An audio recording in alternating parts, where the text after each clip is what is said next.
Brothers, we are here first and foremost to join hands in reverence over the fact that we just saw the single most important play in the history of football. Not the first time the ball was advanced by hand, not the first time there was a forward pass, but in fact, the first time there ever has been a behind the back pass. This was performed, of course, by Patrick Mahomes, hallowed be thy name, and now we can begin. This was overall a much cleaner game than last week. Part of that, however, in my estimation, is probably the fact that the referees seemed to just not care this week.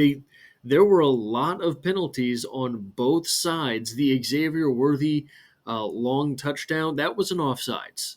There were a couple more of the big plays that were started by penalties, but maybe not directly impacting the play in quite that way, in quite a crucial way, but still, uh, penalties all over that just were not called. But still, the with the possible exception of the offensive line, the football itself looked to have been played cleaner. So I have an offensive and a defensive breakdown. We're going to go position by position of the notes that I took from this game. The number one note here is this. Patrick Mahomes' day was 8 for 14 for 93 yards. Not impressive on paper, but when you watch the way things played out, it was a lot of trying new stuff. It was a lot of forcing things, etc. And I don't mean trying new things as in the behind the back pass. What I mean is, hey, see if you can hit Xavier Worthy on this route. Hey, here is a called jailbreak screen to Rashee Rice. See what you can get done there. This is probably promising because what it means is that you are at a place with your offense that you don't think you need to really turn the buttons, turn the cranks, press the buttons, however you want to say it. You think you've got pretty much things figured out and you can go from here. You are just working in the stuff that is crucial to your offense. Rashee Rice at the line of scrimmage last season was the first thing which was crucial to this offense. Prior to Rashee Rice being a wonderkind at the line of scrimmage, the offense had not a lot going on at all. So Xavier Worthy deep, Rashee Rice close to the line, these types of things were the things that it seemed the Chiefs were sort of ironing out the last little tidbits on. Moving on to the wide receiver position, Xavier Worthy, this was a very positive day for Xavier Worthy. Look, if I'm just being honest, if I'm being 1,000% honest, in the recesses of my mind, somewhere there is still large doubt that Xavier Worthy is going to be a productive NFL wide receiver. I cannot vocalize these things because I don't think that they are based on anything I've seen. I think that this is partially paranoia from being a Chiefs fan. I think that part of it is doubt that a guy who's 165 pounds can come in and make a meaningful impact in the NFL. But that is the sort of ape brain in my brain, not the thinking portion. The thinking portion looks at Xavier Worthy and says, it can work. It can work. You're going to have to find the things that will ease him into this offense because you cannot bring him into this offense the way you brought Rashee Rice last year. Last year, Rashee Rice was just given the football and said, hey, go forward. And Rashee Rice pounded forward and was able to play bully ball in that way. It's not Xavier Worthy. Xavier Worthy is going to be dependent upon downfield passing, maybe some jet sweeps, etc. We saw something like that this game, and it worked. Again, I do not want to be putting Xavier Worthy in the firing lines of Aiden Hutchinson when he is on the field.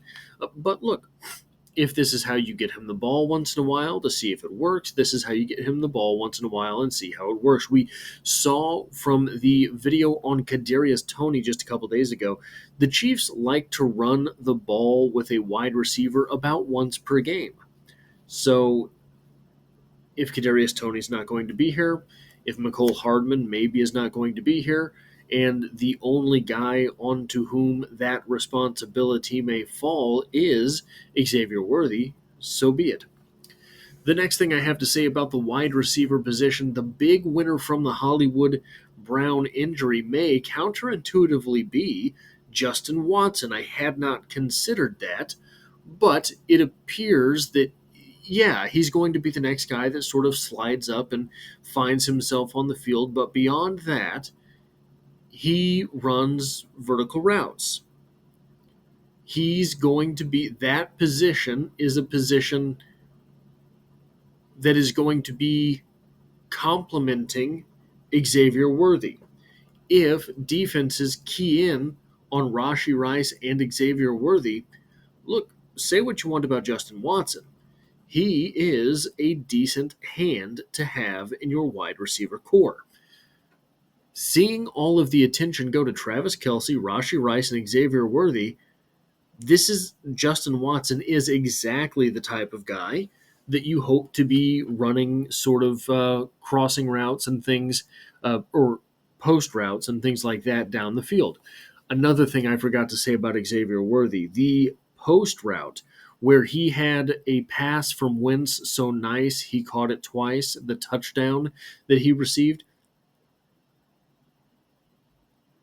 Brilliance in route running. Absolute brilliance in route running. Took the stem to the corner, met the corner, and accelerated past. And that was good stuff. So sometimes I'm a firm believer in the things that really matter aren't the things that you see on the field. They are not the things that manifest on the field. They're not a reception or a carry or a completion or a touchdown. Carson Wentz thought he had a free play. He thought the defensive line was the culprit in coming off sides. It ended up being the Chiefs, I think, or it was just unevaded to the quarterback, which stops the play. I can't remember which one it was, but there was a dead ball penalty that Wentz thought was going to be a free play. In those 1.5 seconds, he took the ball and flung it. Did you happen to notice where he flung it? Right in the direction of Justin Ross. Ross has had himself in the first 2 weeks plenty of targets, maybe not as many receptions as we would hope, but it is my opinion.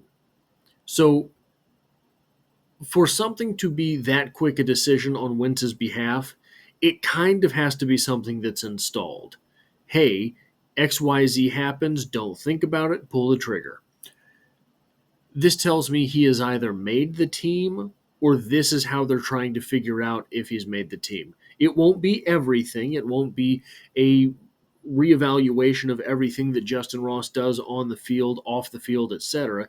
It will be this one thing, the deep ball. It'll be a jump ball situation. It won't be everything. It won't be the crossing routes. It won't be – we talked about this last year with Rashee Rice. We talked about this last year with the offense in general.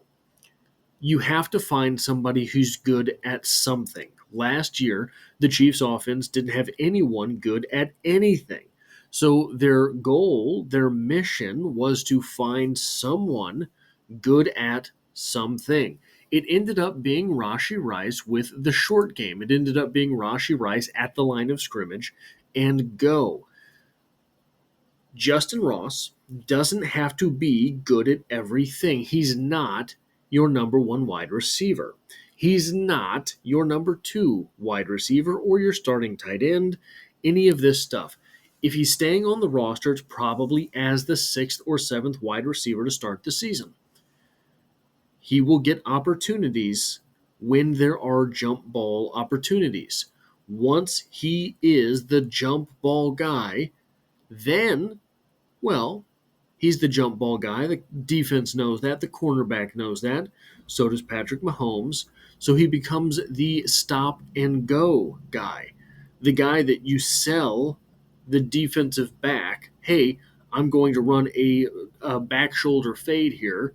And then you stutter to make that guy cut off and think he's going to jump a route. And then you take off again and you're wide open. Something with which Justin Ross often struggles getting open. Now, the last note that I have for wide receiver, I got one more note for wide receivers after this, but the last real note that I have for wide receivers, Nico played only 11 snaps, but he helped himself on returns as well. Where are we with Nico Remigio making the team? If you notice that punt return that Nico Remigio had, I don't remember the yardage amount, but it was the punt return, not the kickoff return, that nearly went all the way. He broke two more tackles, he would have been gone. They cut to an image of Dave Toub on the sidelines. That was not just the face of a man who was a special teams coach. That was the face of a man who felt vindicated in saying something, vindicated in a selection, in a choice for something. I believe, due to that thought, and call me a conspiracy theorist if you want, I believe Dave Toub has spoken up for Nico Remigio, and Nico Remigio proving him right, and Nico Remigio proving him right on offense as well, but not last game, is something that feels good for Dave Toub, is something that feels vindicating for Dave Toub. The last note that I have for the wide receivers here, 64-yard touchdown, that 64-yard touchdown reception for Cornell Powell, that was a great moment for him. I am so glad that we got to see that. Cornell Powell is a guy who has come in and spent 4 years essentially on the practice squad, never complained. Apparently he always worked hard because they kept him around, and just produced and was there. And he hasn't had a moment like that in the NFL thus far. At the running back position, two notes, obviously, the players that you would imagine, Deneric Prince and Carson Steele. Deneric Prince's shoulder pads remind me of a simpler time. They remind me of, say, like 2002. Something about Deneric Prince, I think it's the shoulder pads, takes me back to a golden age of Chiefs football from my childhood. Now, he had 7 carries for 47 yards and a 6.7 yard average. That's a good day. However, I believe the one long run was 41 yards. I believe that was the number. If not, it was close, which means that he had one run for 41 yards and then 6 carries for 6 yards. I'm not sure why the Kansas City Chiefs running game cannot seem to get going at all, but it can't. It is oftentimes stopped before it starts. Moving on to Carson Steele. Carson Steele may be working Clyde Edwards-Helaire out of playing time. There were a couple times during this past game where he picked up blocks that were really good, where he found holes on the field with the ball in his hand that Clyde Edwards-Helaire to this day with which he seems to struggle. So, yeah, Carson Steele seems to be really coming on in the preseason. On the offensive line, Kingsley Suamataia might be the real deal at left tackle. I think he is going to draw some holding penalties, at least in his rookie season. I think that more experienced players are going to be able to bait him in to being called for holding. Some of the ways that he gets his hands out there are fairly egregious and I think are going to lead to problems eventually, but not if the referees from today's game keep working in the NFL. But he seems to be on top. So There are two real big good notes for the offensive line here. Kingsley Suamataia is mobile. That very big Deneric Prince run, Ethan Driscoll was a man on a mission on that play. A 6'8", 313-pound offensive tackle. He was rumbling downfield. If you missed that, go back and find that highlight. I'm sure it's on the internet. And he was 40 yards downfield with Deneric Prince. He is, in my opinion, an NFL guy, and he played 36 reps in this game. So I think that he is being looked at in that way. I think that he is going to, well, if I could jump forward just a couple notes here. Oh, no, it's just the next note here. Chuck Godric is a disaster. So I think last game, Hunter Nourzad played offensive guard, and Chuck Godric was the offensive tackle next to him, so I was not sure from where all of that movement and penetration and pressure was coming. I thought I was blaming the tandem. Well, this game, Hunter Nourzad played center, so Chuck Godric is a disaster. Lucas Niang has two settings, decent and oh, holy crap. It seems that he is either, oh, okay, he's doing all right there, or he's just getting the break speed off of him. So I'm not sure. Like, surprisingly, however, he does not look very much different than ever he has. He looks pretty much like the same guy we've always known him to be. On the defensive side of the ball, Truman Jones is worth mentioning here, but Truman Jones is getting push, not penetration. Truman Jones is getting upfield. He's not getting into the pocket. He did have a sack this game. That's a move in the right direction. Here's the concerning part. Truman Jones is getting push. Truman Jones is getting penetration. Felix Anudike Uzoma played 50 reps in this game. I don't think last year's number one pick is someone that you want playing 50 reps in this game. Most of the starters played between 11 and 18.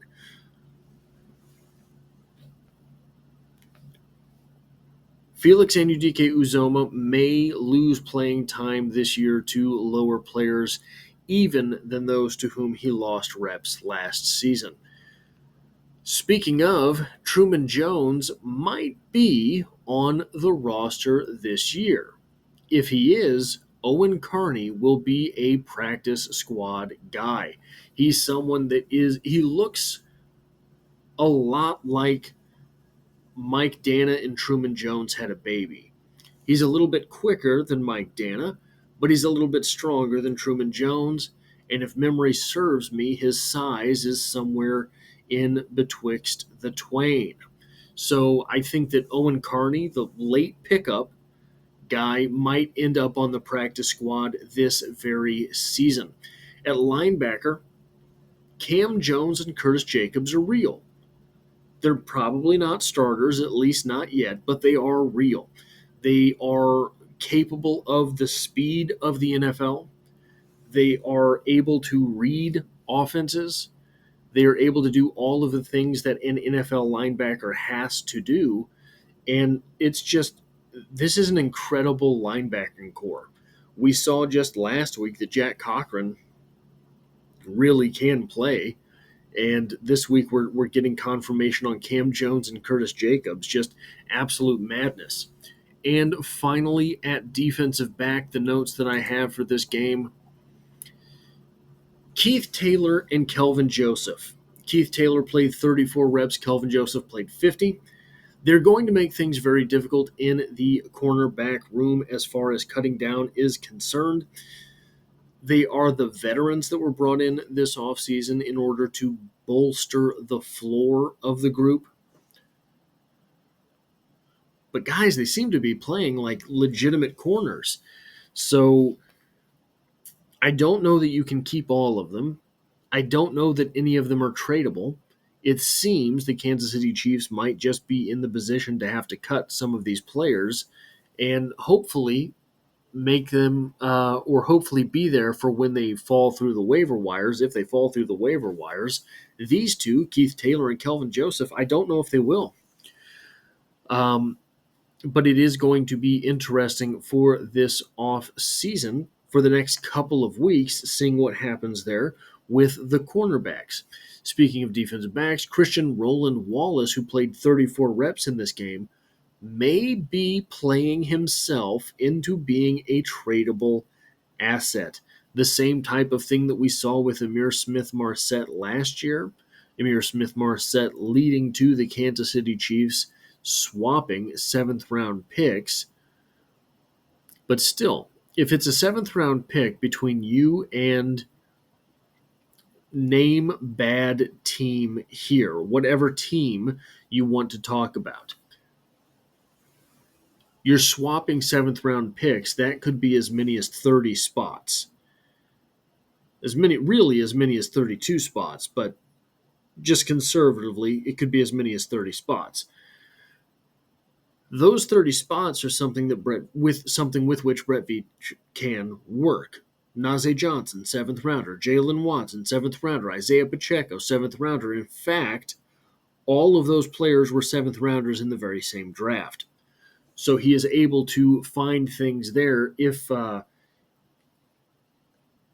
don't think Christian Roland Wallace makes the roster.